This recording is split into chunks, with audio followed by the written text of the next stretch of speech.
Hello everyone, my name is Pedram and I'm a professor in data analytics. Welcome to another episode of Deep Learning. Hello everyone, last time we talked about predicting the unpredictable. We talked about forecasting stock market returns using econometrics, machine learning, and deep learning. And for that a specific problem, which was predicting Apple's stock price using the past 5 years of daily data, it seems that the LSTM, or sometimes stacked RNN, was the best performer, right? But for tabular data time series, it's tricky. It's not always deep learning the winner. Sometimes our simple ARIMA model, econometric model, is the winner. And the best practice is just to use a combination, right? Combining machine learning, deep learning, and specifically econometric models together and make a meta model, right? And today I'm going to talk about different forecasting types that we have, right? So we can have, actually, I think I showed you this slide last time, and we want to talk about the details. So we want to see what is single output versus multiple output forecasts. Single output forecasts are basically what all the models are capable of doing that, right? Econometric models, machine learning models, or deep learning models. Well, the idea is that you have a feature, a bunch of features. In this example, we have only one feature, log Apple stock price. And then you want to make a prediction for, let's say, tomorrow, right? And this is your single output. You want to make prediction for the price. That's it. And even though you have, for example, one features or many features, you want to make prediction for one variable. In this case, that one variable is log Apple, okay, at one specific time. Then versus multiple output. So multiple output is basically, this is kind of forecasting that not all the models are capable of. For example, our classical econometric models cannot generate multiple output forecasts. Well, we can run multiple models in parallel on different variables and then call it multiple output, but that's not the way that's done in, for example, deep learning. Not all the machine learning models are capable of doing multiple output, but decision tree based models, for example, are, and like, random forest, boosting methods, and etc. And then finally, deep learning models are perfectly designed for handling multiple output forecasts, right? So for example, at the very last layer, if I put, instead of one neuron, if I put 5 neurons, I can make 5 different predictions, 5 forecasts, right? So if I show you the difference between different methods we have for single output versus multiple output, hopefully it should make more sense, right? So for single output, we can have, I'm going to go back and forth between this slide and the next ones. For single output, we can have one step ahead forecast or multiple step ahead forecast. So what does that mean? So here's the idea. So imagine this is our single output, one step ahead. And imagine this is today. Let's show it with Y4, and these are all black. So the black ones here are the ones that we actually observe and we know it at a time. And the purple ones are the predictions, right? So this is today. I'm going to use the past 3, let's say, days of information. So I have 4 observations. I'm going to go ahead and make a prediction for the, let's say, tomorrow, 5th observation, right? So this is my prediction. Then so this is single output, one output, and one step ahead. So I go from Y4 to Y5. Then by the end of the day today, I'm going to go ahead and move on to tomorrow. I'll wait one more day. Let's say I'll wait for the actual value of Y5 and Y5. And then I use these 4 days of information to make a prediction for Y6. So this is the day after. Then again, we are going to wait one more day to get access to the actual value of Y6 to make a prediction for Y7. So as you can see, we are using the real data, the actual data, let's say 4 observations, 4 days of information, and then to make a prediction for the next day, right? So this is single output, one step ahead. And as I said, this is exactly what we have been doing in time series prediction using econometric, machine learning, and deep learning models. So for example, in econometric, when you use the fit method, or in machine learning, scikit-learn package, when you're doing the model.fit method, or in deep learning, when you're simply outputting your last layer is just one neuron, you're doing this, right? You're using the previous actual information to make a prediction for the next day, right? So this is single output, one step ahead, right? Now, if you want to see how it looks like, so it's the blue line is our log Apple stock price, and the orange one is our single output one step ahead prediction in the test set. Let's say the test set is for here from August-ish, let's say 15th of August 2022 all the way to the December 30th of 2022, right? So this is in the test set, and it seems that our forecast one step ahead forward is doing a relatively decent job. But as I talked about it in a previous video, we should not get super excited about this, let's say, close performance, because at the end of the day, these are all lagged, as you can see, like all time series regressions that we use for predicting stock price. Either price or return, it really doesn't matter. It looks deceiving. You think that, okay, we have a decent model, we can go ahead and use it and make money, but that in reality, that's not the case. These small lags is going to make a big difference, and can easily turn a positive portfolio to a negative one, right?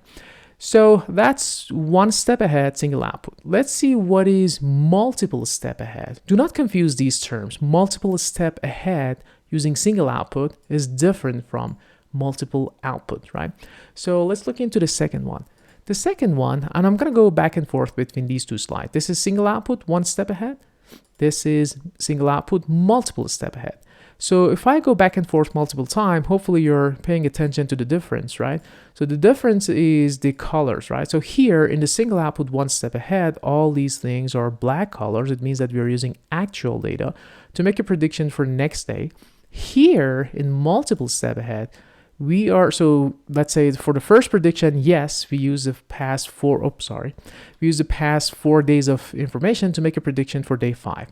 But when we move on, when you roll over by 1 day, now if I want to use the 4 observations, so only 3 of them are actual observations, and Y5, this is the prediction from yesterday, right? So this is a prediction. So that's why I show it with purple. This is not actual value. Then I use these 4 numbers to make a prediction for the day after, let's say Y6. Then let's roll over 1 day, 1 more day. Then I use Y3, Y4. These are actual values by the time. And Y5 and Y6, these are predictions. So they have their own error. And then we are going to go ahead and make a prediction for Y7. As you can see, as we go more into the future, this error is going to propagate more and more, right? So we are suffering from this error propagation problem. So for example, if you want to predict 1, 2, 3, 4, 5, 6, 6 step ahead for Y10, and you have only 4 actual observations, then by the time you're using all the predictions from previous time steps, and obviously the error has been propagated. And in practice, it doesn't make that much sense to do things this way, because again, if you're doing stock price prediction, you can wait 1 more day and then update the model with 1 more observations and just make predictions, right? So that's going to be better practice to do that. But again, if you're curious, can we do, for example, this is this day, August 15, can we make prediction for the next 6 months right now? The answer is yes, you can do. We can do this single output, multiple step ahead. And this is the green line. So if you look at the green line here, this is what we're using to predict, let's say, the next 6 months for Apple stock price. This is log Apple price. And then this is how it's performing. Obviously, it's not at all close to 1 step ahead. But again, this shouldn't be surprising because the error is being propagated a lot more. Okay, so that's the orange one and the green one. Now let's talk about the red one. Okay, so single output, 1 step ahead, single output, multiple step ahead. And now let's talk about multiple output or multi-output. So the idea is that, so pay attention to the difference if I go back and forth between this slide and this slide. So here, there's 1 output, right? Single output. Here, we have multiple output. So the idea is that no matter where you are at time, so for example, we are here, right? And then I can use 4 observations to make a prediction for the next 3 observations right away, right at the same time. I'm not waiting for the prediction for Y5 or prediction for Y6. Right away, I can make prediction for Y7 from these 4 observations. Hopefully it makes sense, right? If I'm here, I can go ahead and make prediction for Y10, Y11, Y12 at the same time, right? So for example, if you have only 4 days of information and you want to make predictions, something like that, for days 10 to 14, you can still do that. You have to go ahead and increase the number of these outputs. And the econometrics models are not able to do that. Machine learning models, not all of them, but decision tree based models are. And deep learning models are easily capable of doing that. So imagine at the very last layer, if I change the number of neurons from 1 to 3, this is what I get. If I change it from, 1 to 10, I'm going to go ahead and get 10 outputs, only using the past 4 days, right? So this is the multiple output. And as you can guess, if this window is small, and then if your outputs are many, of course, the errors is going to be a lot larger, something like what we have here, right? So here we are going ahead and make a prediction for the next 6 months, I believe. I'm going to look at the notebook. We'll check it out together. For the next 6 months, only using this past train data and without updating any information there. So as you can see, the performance is not as good. Okay.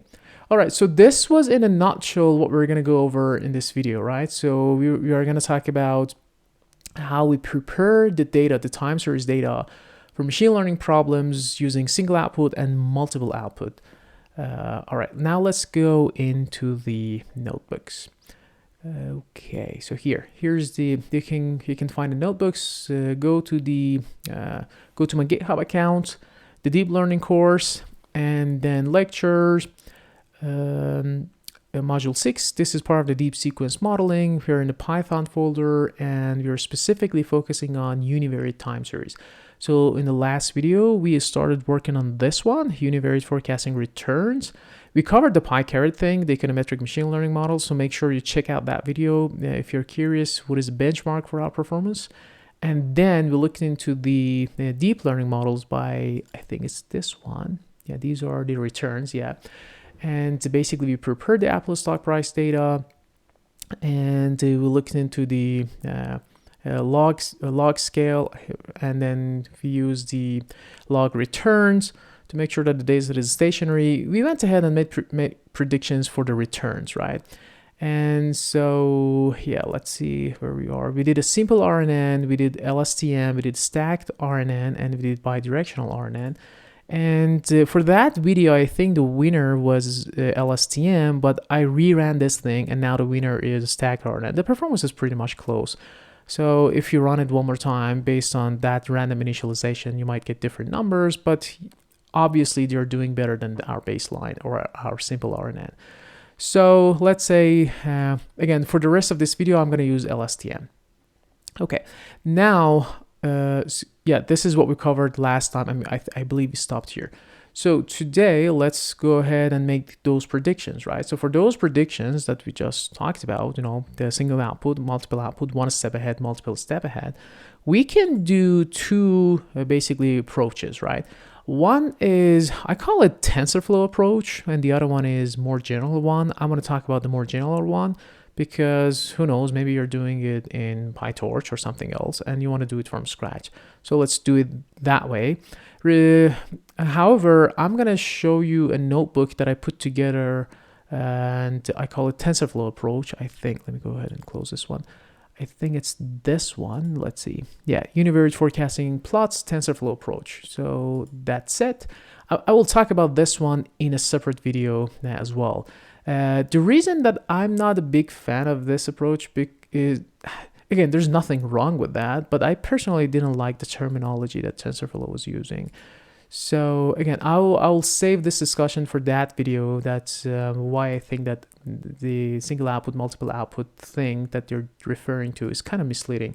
Again, it's not wrong, but in industry, I think this is more standard that we call things like this, right? Single output, one step ahead, multiple step ahead, and multiple output. Okay, so let me go ahead and close this one and talk about the rest of this notebook.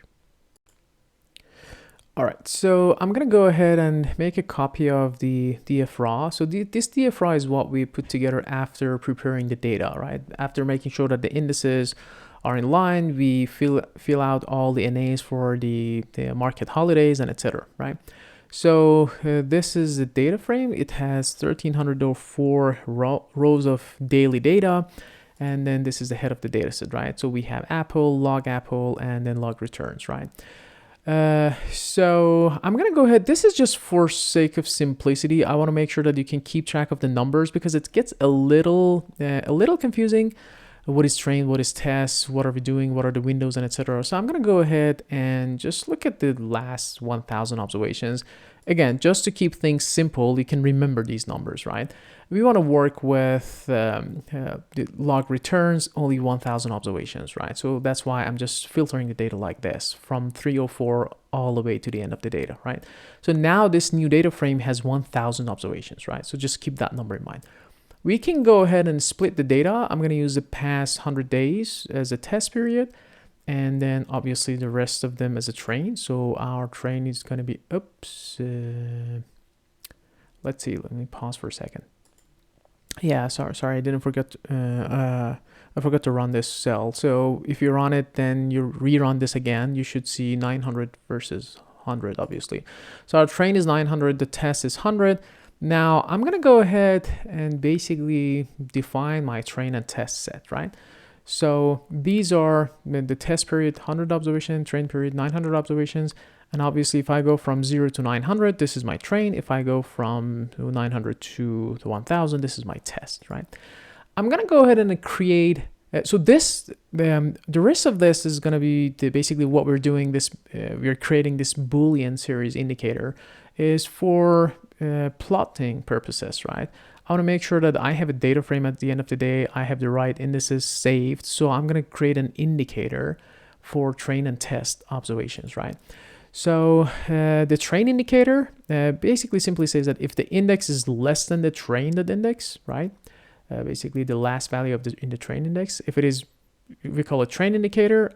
Otherwise, it's our test indicator, okay? So now for each date, we know that if it is a trained observation or test observations. And later on, we're going to use this train indicator, test indicator for plotting purposes. Okay. I'm going to go ahead and basically work with this log returns, right? So this is what we're going to use and make predictions. Okay. So this is our series. I'm going to call it this log return. Let's get rid of the NAs and then just transform it into NumPy. And so here's the part that needs a little bit of explanation, right? So what do we have?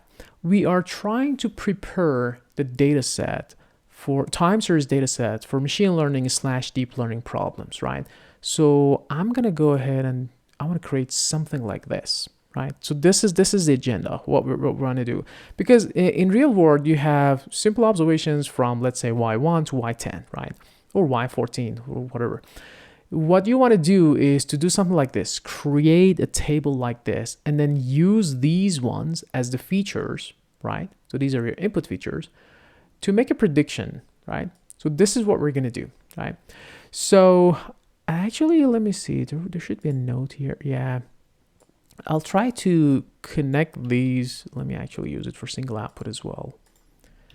Okay. So we want to talk about this terminology. What is TX? What is TY? What is N? And etc. Right? So here, what we're going to do, this TX is basically the times in, let's say these are the input features, right? So I'm going to use, in this example, I'm going to use the past 100 observations to forecast the next one, right? So this TX is 100. So if I want to relate it to this one, so here TX is 4. Does that make sense? I'm using the past 4 days to make a prediction for the next one. All right.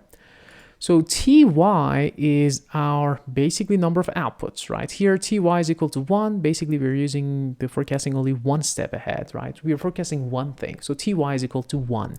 So again, going back to slides, in the single output, obviously the TY is equal to 1. Again, you can think of it as a number of time steps in the output, right? So here's 1. For multiple step, again, it's 1. Does that make sense? Because there's only one output. For multiple output, later on, we're going to go ahead and change it. It's whatever the relevant number is, right? So here, in this example, TY is equal to 3. Hopefully it makes sense, right? Okay, so that's our TX. This is our TY. then we're going to go ahead and use these two numbers to create our x and y, right? So I'm going to go ahead and use a list comprehension to create the relevant data, right? So what do I mean by that? So basically, we're going to create a series, right? So guys, remember, again, this is a little confusing. Just bear with me. I want to create this. I want to create this table, right? So basically something like this, and then an output. This is going to be my x, and this is my y, okay?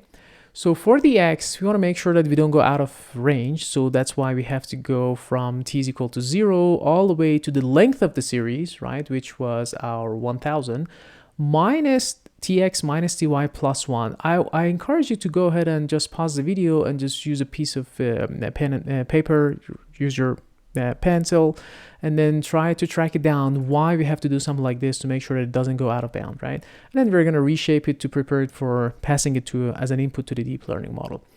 And so this is for x and for y, and we can go ahead and print it out, right? So our x is going to be in the shape of 900 by 100 by 1. So what does that mean?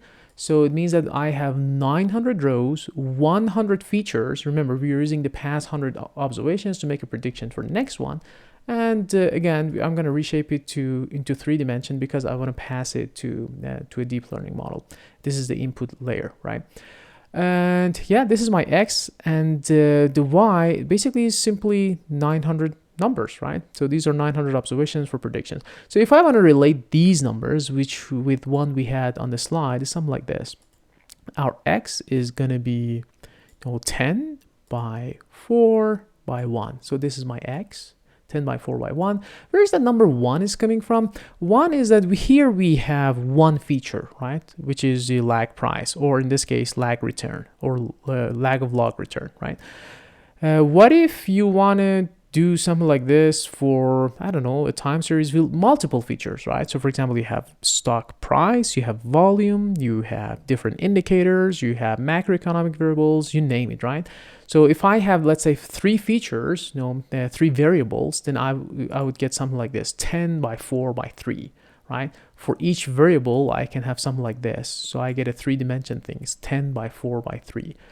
And for the output is going to be only 10 numbers, right? So that's why we get a 10 by 1. So this is what I'm talking about, okay? So the output is going to be 900 by 1 here. The input is going to be 900 by 100 by 1. So this means that using the past 100 lags, only one feature, one variable in this case, you can easily extend. So if you use it as a template, you can easily extend it to any kind of time series model. So now we prepared our time series data to be passed to any machine learning and deep learning model, right? So this is an important step, okay? So we get to this point. I can, for single output, one step ahead forecast, you can use any machine learning model, right? You can do KNN, even KNN regression, you can do SVM, I don't know, random forest, boosting methods, even simple linear regression, and etc. You name it. Okay. So I'm going to go ahead, and out of this 900, I'm going to go ahead and create my X train, Y train, and X test, Y test, right? So guys, remember our testing period here is 100. So we specified it here. This is just coincidence. I'm using the past 100 observation to make a prediction for next one. And our testing period was 100. These numbers can be easily different, right? So for example, we can use a test period of 200, but still I use the past 100 days to make a prediction for next day, right? So here I choose to basically use the same numbers, and that's practically what we do because you want to make prediction for the entire test set. All right, and then so this is our train versus test, X and Y's, and this should be pretty straightforward, right? And then now if we can look into the new shape for train and test set, right? So our train is going to be 800 by 100 by 1. The test is going to be 100 by 100 by 1, okay? So this is X test, right? So in the test, we are basically splitting something like this. This is my entire X into 80-20 or 90-10%, or in this case 100 observations here, 900 observations there, right? 800 observations there. Okay, all right, so this is our X train X test. The same story for Y train Y test. now we are ready to pass it to our LSTM. So I'm not going to run the models from here because it's going to take some time. So I'm going to walk you through to the rest of the code. So this is nothing new. This is exactly what we did last time. Last time we were preparing the LSTM, and we should get the exact same results. We will. As I talked about it, this LSTM that we were doing last time is basically making predictions for single output one step ahead. And this should be pretty much the same as what we're having here, right? But we pass different inputs. So this is different compared to the other one. All right, so number of features 1, our input layer is simply TX. Remember the TX here. And TX is 100 by number of features. And now you know how we can simply extend this idea to any kind of time series task. 16 recurrent cells for the layers, LSTM. And then this is important. We are going to have just one node in the output layer because this is single output model, right? Create the model, and then we can go ahead and save the best one as LSTM single output. Then go ahead and compile the model using optimizer RMS prop and MSE, keep track of MAE, right? I'm gonna go ahead and run it for 20 epochs. You can run it for longer. And guys, remember, this is not TensorFlow data type anymore. This is what we just created. So we have to pass both of them, X train, Y train, and for the validation data, X test, Y test, right? All right, so we can run it. We can see basically make some predictions in the test set, and this is what we're gonna get, right? So let's say we have the predictions and we're gonna save them, right? So we have some predictions in the train set. We have some predictions for the test set. Obviously, we have the model. We just used model.predict for train set, model.predict for the test set, right?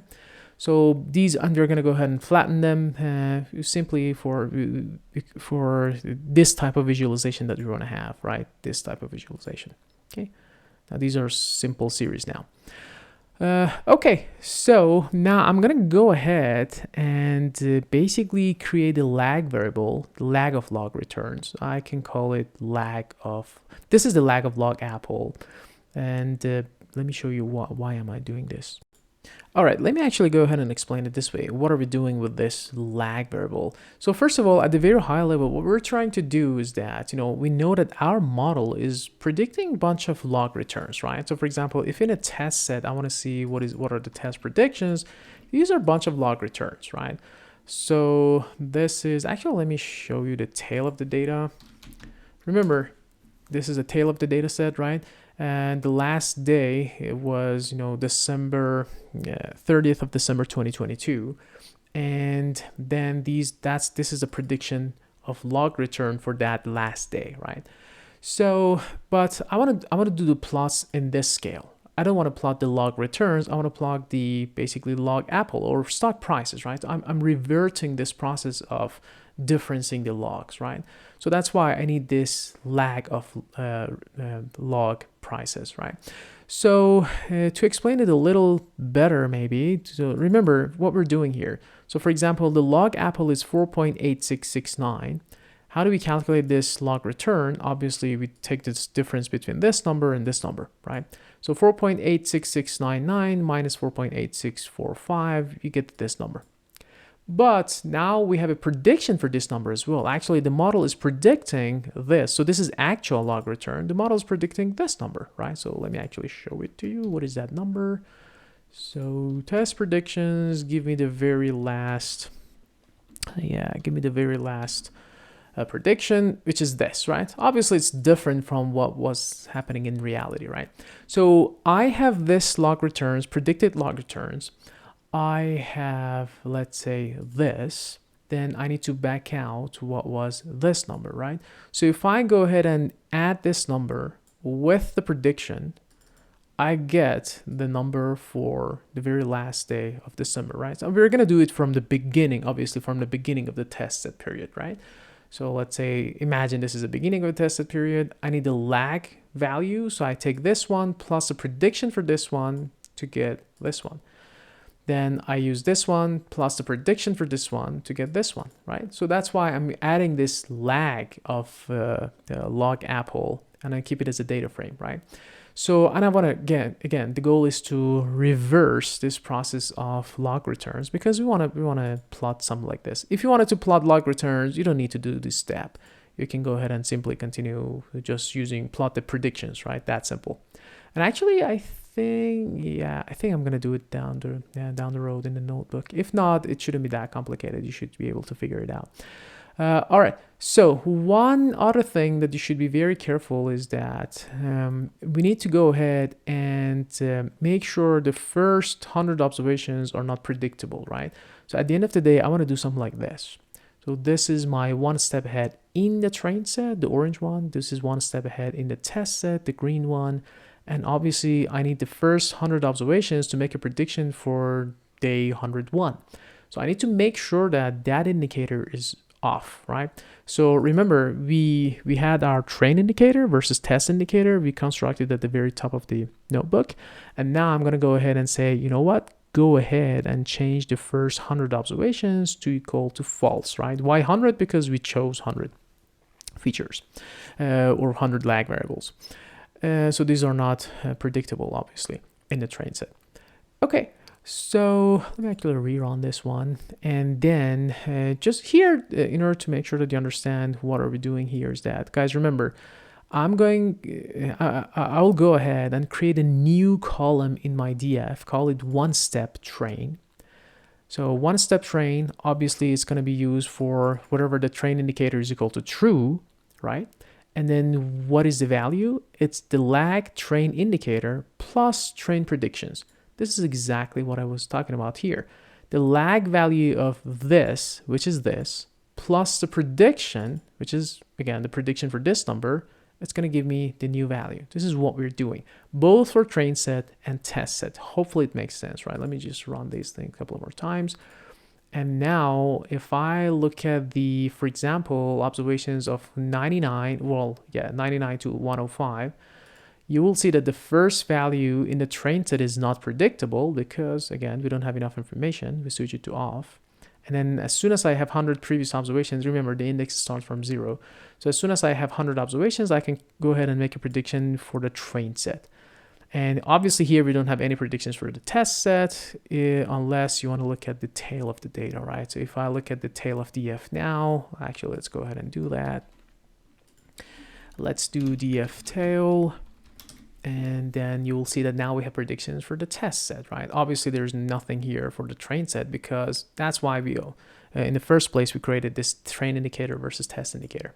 Okay, so there you go. This is a prediction plot for, again, in sample, let's say out of sample, one step ahead and using single output. So this is what we're trying to replicate, right? So again, this is our train set. This is a test set. Just focus on the orange one here. And then in this case, the green is our one-step test. The orange is our one-step train. And obviously the blue one is original data. All right, so that was the one step ahead forecast. Now let's extend this idea of one step ahead forecast to multiple step ahead forecast. The extensions should be pretty straightforward. So let's see, the data set is pretty much the same. So we're going to use the same X's and Y's, right?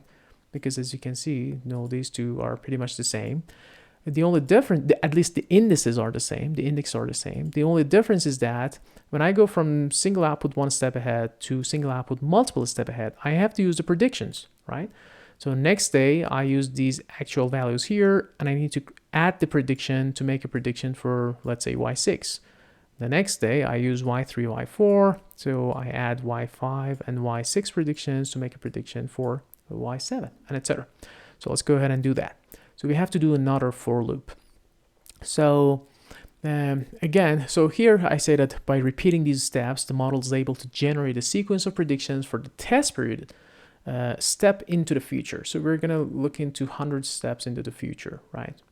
All right. So just a reminder, our test set, our X test is 100 by 100. Again, this happens to, it's coincident that they're the same, but they can be different.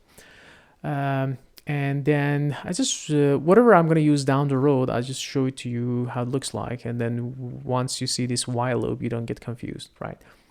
So from this X test, if I just grab the very, basically the first element is going to be, the shape of the first element is going to be 100 by 1, right? So basically we have 100 predictions, right? Well, this is our X test, right? Sorry, not predictions. I'm here. Here I'm grabbing the first row of the X test, right? So here, this is my X test, and I'm grabbing the first row, the row with all the actual values. Does that make sense? So I'm grabbing the first row in the test set. That's where we are. Okay. And then I can go ahead and reshape it to 1 minus 1, 1. Again, this is just for the sake of to be compatible with the input layer in the deep learning, right? So we have to reshape it to 1 minus 1. This is the number of whatever rows we had, whatever observations we had, right? So we change it from 100 to 1 to 1 by 100 by 1. You can also think of it as one batch, and then 100 in that batch, 100 observations, and then let's say this is the dimension of the number of features here. In this case, is just 1. Okay. Now I'm going to go ahead and create an empty list. This is multi-step predictions. So I'm going to go ahead and add the predictions to this list. So basically what I'm trying to do is use these 4s, make a prediction, call it Y5, and then add it to the next one. So use these 3, add that prediction to the end of that X test. Okay. So let's go ahead and do that. I'll say we're going to start a loop. That loop is going to continue until we get up to all the 100 days in the test period, whatever the test period is, right? So here the test period is also 100. So we go all the way down to the test period number. So we say as long as this length of this predictions is less than that 100, keep doing that, right? Because if it is greater than 100, we should stop. You cannot make more predictions. Okay, the predictions are, it's pretty simple. We have a model. This is a LSTM model, by the way, that we trained. We're going to go ahead and make some predictions. And what are these predictions? So here we have something called last X, right? So this is the last X that we wanted to have. So this is in the test set, right? So what I was showing it to you here, this is the train. You can imagine here your test set starts. You're looking at the very, basically the last X, something like this, okay? And then we are going to go ahead and pass it to our model, right?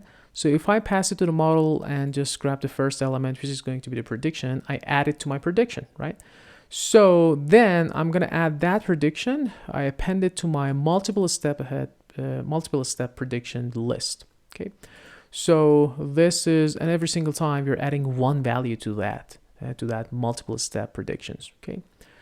Then, so here the last part is just we need to make sure that we are rolling it over, right? So we're going to use roll function from NumPy, and we're going to do basically rolling this last X by one element. So this last X and minus 1 is going to roll everything in the last X to the left. And then we're going to add the very last element of that by whatever we predicted, right? So let me actually try my best to explain it here. Okay, so imagine, I don't know, just for the sake of arguments, imagine this is what we're grabbing, right? And we use these 4 to make a prediction Y12. Then I'm rolling everything by one step to the left. So I will have something like this, and this is going to be replaced by 0 when I use the NumPy roll function. And then I'm going to replace this last thing, the very last element, but whatever I predicted last time, right? So this is what we're doing. Okay. So now we have our multiple step predictions. We can go ahead and plot them. And so here the tricky thing is that, so just bear with me what we're doing. In order to do something like this, so this is our multiple step ahead predictions, the orange line here, okay? In order to do that, I need to get access to the very last number of the last value for log apple price in the train set, right? So this is why am I keeping that one. So I said last train, so it's going to be my train data, the very last elements of this color, right? So then if I have that one, I can go ahead and add the cumulative log returns to that, right? So cumulative sum of log returns. So for example, remember guys, the predictions are basically a bunch of, let me actually show it to you. Hopefully it's not overwritten. So this is multiple step ahead predictions. We're gonna have 100 of these numbers, right? And then so these are log returns, right? So if I take the very last value in the train set and add the log return, I get to the next one, and I need to do cumulative sum, right? Because again, these are log returns. If you do cumulative sum, so it's as if you're adding the log apple prices, right? So this is what we're doing. So last train plus cumulative sum of the log returns. Okay. So I'm gonna call it multiple steps test, and then now we can plot the log apple multiple step in the test set and one step in the test set. This is one step ahead forecast, multiple step ahead forecast. All right, so this is how we generate, well, I think I didn't create it up there. Let's see. Yeah. Yep, there you go. So this is what we created for multiple step ahead forecast. Okay, the very last step is to do multiple output. Okay. So for multiple output, we have to do one change, and that one change is this, right? So remember, so here single output, here single output, and then here multiple output. So our Tx is still 4, but Ty is not 4 anymore, it's 3, okay? So in our example, Tx is gonna be 100. We are going to still use the past 100 days to make a prediction for tomorrow. And Ty is the number of test period that we want to predict. Again, it happens to be 100 here, but it doesn't need to be 100, right? So yeah, let's say 100 and 100, and this exact same for loop. And now if you look into the shape, it's gonna be, well, here we have to actually add one row back to the test, to the X and Y. The reason is that we're gonna use that very last row for the test set, right? So let me actually try to show it here. So imagine, you know, again, I tried to do this in a way that it's somehow close to what we're doing in the notebook, but you know, with a different multiplier. So here, let's say we have, you know, is 8, something like 800 versus, you know, here 2 versus 200, right? Okay, so let's say here I'm using this for the train, and I'm gonna use this next one for this next row for the test, right? So that's why while I'm creating this, using this list comprehension, I am adding back the very last row, right? So the very last row of this data set is gonna be used for the test set, and everything else is going to be my train set. So that's why if you look at this X, everything except the very last row is basically 800 by 100 by 1, right? And obviously the very last row itself is going to be 1 by 100 by 1. So again, I'm going to use 800 observation in the train set with 100 lag days to make a prediction for that. Basically, this is the input. And then this is for input for the train set. For the test set, we are using only one row of data, right? With 100 features, lag values, right? So something like that. We're only using this. Or you can think of it, in this example, you can think of it as this. I'm using this data to make a prediction for 3 days ahead, okay? So that's why I'm extracting the very last row of the X data. This is my X data. This is my Y data. I'm extracting the very last row of the X data for the test set. Okay. All right. So I'm going to give it another name. So I call it X train MO. So this is just for multiple output, Y train MO. And this is nothing but what I just told you, right? So as you can see, this is X, everything but the very last one. For Y, everything but the very last one. So my X train and Y train for multiple output is this. Okay, and my X train and Y train for, my X and Y for the test set for the multiple output is this. Okay, so this is what we're doing. So yeah, that's for the train and test, and obviously, yeah. Okay, so the rest is basically just training the model, let's say the LSTM, with the new data, right? Then the data is different now. Pay attention to the shapes and etc. Okay, so I'm gonna go ahead. My input is gonna be again 100 by 1, and we pass it to a simple LSTM with 16 recurrent cells. And I can go ahead and set the return sequence is equal to false. This is what we can do.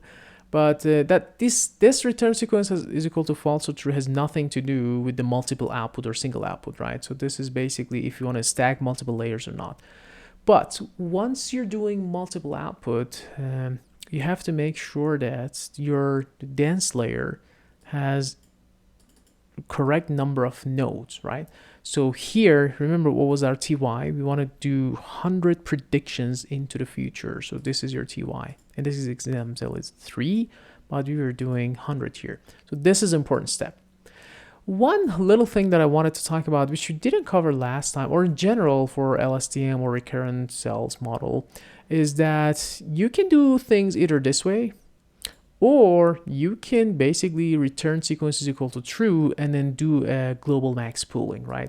It really doesn't matter. Sometimes this works better than this. Well, it's again, this is an architecture design. You should give it a try and see which one performs better, right? But hopefully I'm delivering the message. The idea is that whatever you do, your LSTM, that layer, it should output one thing, right? Out of that layer. And then because remember guys, at the end of the day, as I said, this step is many to one. So basically this is going to give me a many to one, and then I pass that one thing to a dense layer with 100 nodes, and then this is how we create 100 outputs. You can do many to many by doing something like this, by switching the return sequence is equal to true, but you have to make sure that you bring it back to many to one by global max pooling. Hopefully this makes sense. So don't think that this idea of multiple output is necessarily coming from many to many, right? So because you are using the very last observations and then pass it to dense layer to make multiple predictions. Okay. And then again we can go ahead and call this model LSTM multiple output, and then same regular stuff here. Let's see what is the performance. We're gonna go ahead and make predictions for the train and for the test, and obviously using the best model. And you can go ahead and look at the shape of the train predictions and test predictions. Remember, we have 100 rows of predictions for the train set. For each row, there's 100 prediction. For test set, we pick to choose the very last element, if you remember, the very last thing. And then we made predictions for 100 times steps ahead. Okay, now this is the 100. Okay, so 800 by 100 versus 1 by 100. Okay, so something like that, right? So let's say something like this. Again, if I want to make it analogous to what we have there, let's say this is 80% of the data. Yeah, this is the predictions in the train set, all these things. This is the prediction in the test set. Okay. All right, so then I can go ahead and just create our multiple output test column in the data frame. Again, I'm using the test indicator. Just make sure that you replace whenever that indicator is equal to true for predictions. And just like the previous multiple output step ahead predictions, we do the same thing. Give me the last train observations and use the cumulative sum of the log returns in the test set. Okay. So yeah, if you do things correctly so far, hopefully we get something like this. It's not always as disappointing as this one. It depends on the type of data, right? If your data is very well behaved, like passenger number of that classical data, number of airline passengers, and you will see that this multiple step ahead predictions and multiple output predictions are pretty much, well, again, for well-behaved time series, they're close to each other. It's not as disappointing as this. But for stock price, it depends, where you put the cutoff, where's the train test. And for some things like this, the performance might be very different, which is the case here. Again, the stock price predictions, either return or prices, is not an easy task. And this is typical. What we see here, kind of disappointing, is very typical. But honestly, in practice, we don't care about this green line. We don't care about this red line. What we want to do is this orange line. Even this quote-unquote promising orange line is not the best way to make money in the stock market. All right, so we can go ahead and do a quick comparison between MAEs. This is one step ahead using single output. The number is 0.017. This is a number that we compared in the PyCaret as well, right? So just a quick reminder, for example, in PyCaret, we reviewed this file last time, so make sure to check it out. We were using predicting stock returns. Yeah, we got to something like this. And it seems that our simple STL decomposition was the winner, the econometric model, with the MAE of 0.0884. So here we are doing 0.0173. The LSTM, we know that it's better than that specific econometric. But again, as I said at the beginning of this lecture, for time series stock price predictions, there's no written rule anywhere that, for example, deep learning models are better than machine learning or econometric. You have to take a hybrid approach, combine these models. And those are usually the winner models in competitions like Kaggle. Okay, so obviously this is going to be the best MAE. The next best is the green one, which is 0.048. And the next one obviously is the red one, which is 0.22. This is way off, right? And not surprisingly. Again, if your data set, if your time series is more well behaved, you don't get this amount of divergence, sorry. All right, so you can look at the mean absolute percentage error as well, and etc. All right, that was pretty much it. So everything you needed to know when it comes to basically making some forecast in time series, right? One step ahead, multiple step ahead, and multiple output. In the next video, I will very briefly, I'll try to keep it very short, to talk about the TensorFlow approach. And I will say that again, why I don't 100% agree with the terminology that they're using. But again, it's not wrong. So here's their documentation. And we are going to go through this documentation together. All right, until the next one, take care.